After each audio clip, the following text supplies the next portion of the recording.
Sa mundo ng K-pop, all set na para sa kanyang Manila fan meeting ang South Korean actor at Infinite member na si Kim Myung-soo. Ang Pinoy fans nagpahayag naman ng excitement para sa pagbabalik Pinas ng kanilang idol sa Sabado.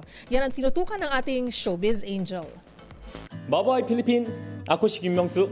Fellow in spirits! Sa Sabado na ang reboot fan meeting ng South Korean singer-actor na si Kim Myung-soo na gaganapin sa New Frontier Theater. Very excited naman ang maraming fans sa pagbabalik Pinas ni Myung-soo, also known as L ng K-pop boy group Infinite, na nakahanda na raw ang ipamimigay ng freebies sa araw ng event.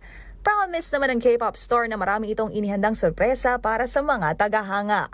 Taong 2010 na mag-debut si Myung-soo bilang miyembro ng Infinite na nagpasikat ng mga kantang Be Mine, The Chaser at BTD of Before the Dawn. Pero maliban sa kanyang husay sa pag-awit, pinatunayan din ito ang kanyang galing sa pag-arte ng mapanood sa ilang K-dramas, gaya ng Miss Hammurabi, Royal Secret Agent at ngayon si Dare to Love Me.